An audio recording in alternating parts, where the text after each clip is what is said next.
कहते हैं, जब जीवन में दर्द आता है तब लोग भगवान को याद करते हैं और जब सुख आता है तब भूल जाते हैं। ये कहानी भी ऐसे ही एक व्यक्ति की है जिसने भगवान को केवल अपने स्वार्थ के लिए पुकारा, लेकिन एक दिन उसे समझ में आया कि सच्ची भक्ति क्या होती है। शुरुआत, स्वार्थ भरी प्रार्थना।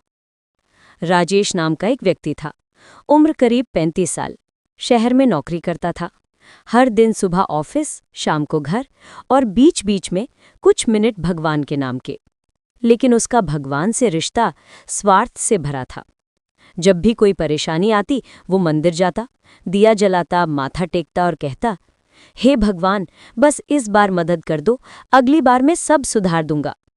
लेकिन जैसे ही समस्या खत्म होती वो उसी पुराने जीवन में लौट जाता, न भक्ति न कृतज्ञता। घर में सुख था तो भगवान का नाम नहीं, जरा सी मुसीबत आई तो वही भगवान उसका सहारा बन गया। परिवर्तन की शुरुआत। एक दिन उसके ऑफिस में बड़ी गलती हो गई। प्रोजेक्ट फेल हो गया। बॉस ने डांट दिया और नौकरी जाने की नौबत आ गई। राजेश सीधा मंदिर पहुंचा। वो घुटनों के बल बैठा और रोते हुए बोला, हे भगवान, इस बार मुझे बचा लो। मैं रोज पूजा करूंगा, भजन गाऊंगा, बस नौकरी मत जाने देना। भगवान ने शायद उसकी पुकार सुन ली। किसी तरह उसका प्रोजेक्ट दोबारा शुरू हुआ और वो बच गया। लेकिन कुछ ही दिनों बाद जैसे ही सब ठीक हुआ, उसने फिर वही पुरानी आदत दोहरा दी। जीवन का मोड़। कुछ महीनों बाद उसके पिता बीमार पड़ गए। डॉक्टर ने कहा, हालत गंभीर है। राजेश फिर मंदिर गया। उसने हाथ जोड़कर कहा, भगवान, बस पिताजी ठीक हो जाए, मैं मंदिर में चढ़ावा दूंगा, रोज आरती करूंगा। चमत्कार हुआ, पिता ठीक हो गए। राजेश ने 2 दिन पूजा की, फिर भूल गया। अब की बार भगवान मुस्कुरा रहे थे। शायद सोच रहे थे, तू मुझे संकट में याद करता है पर सुख में नहीं। चल तुझे असली सबक सिखाता हूं। परीक्षा का समय। एक दिन अचानक राजेश का एक्सीडेंट हो गया। वो अस्पताल में भर्ती था।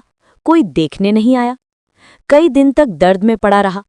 अब उसने फिर भगवान को याद किया, हे भगवान, मैं सच में बदल जाऊंगा, बस एक मौका दे दो। इस बार भी वो धीरे धीरे ठीक हो गया, लेकिन ठीक होते ही मन फिर से पुराना हो गया। अब भगवान ने भी चुप रहना शुरू कर दिया। सच्ची भक्ति का अनुभव। एक दिन वो मंदिर के बाहर बैठा था। तभी उसने देखा, एक गरीब आदमी हर रोज मंदिर आता, भगवान के सामने सिर झुकाता और कहता, धन्यवाद प्रभु, आज भी पेट भरा, आज भी सांस चल रही है। राजेश हैरान हुआ। वो सोचने लगा कि इस आदमी के पास कुछ नहीं, फिर भी ये रोज भगवान का धन्यवाद करता है, और मैं, जिसके पास सब कुछ है, केवल मुश्किलों में ही याद करता हूं। उसी रात उसने अपने जीवन के बारे में सोचा। उसे एहसास हुआ कि भगवान कोई एटीएम मशीन नहीं है कि बस कार्ड डालो और मदद मिल जाए। भगवान तो वो शक्ति है जो हर पल हमारे साथ रहती है, बस हमें पहचानना होता है। सच्ची श्रद्धा का अर्थ। अगले दिन राजेश फिर मंदिर गया, लेकिन इस बार उसके हाथ में चढ़ावा नहीं, बल्कि मन में विनम्रता थी। वो बोला, प्रभु, अब मैं आपसे कुछ मांगने नहीं आया, बस आपको धन्यवाद कहने आया हूं कि आपने मुझे सही राह दिखाई। उस दिन के बाद से उसका जीवन बदल गया।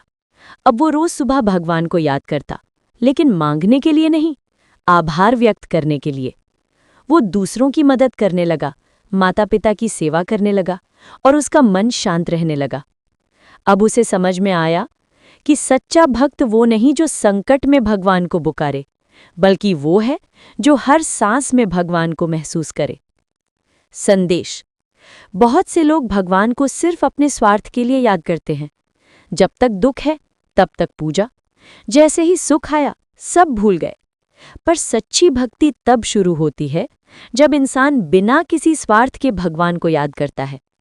भगवान को आपकी पूजा नहीं, आपका प्रेम चाहिए। आपका धन नहीं, आपकी निष्ठा चाहिए। जो हर हाल में धन्यवाद प्रभु कह सके, वही असली भक्त है। अंतिम पंक्तियां। जो संकट में याद करे वो भक्त नहीं, मजबूर है। जो हर हाल में याद करे वही सच्चा भक्त है। भगवान को मत परखो, भगवान पर भरोसा रखो, क्योंकि वो तभी देते हैं जब हम लेना बंद कर देते हैं। अगर कहानी आपको सोचने पर मजबूर करे तो लाइक, शेयर और सब्सक्राइब जरूर करें।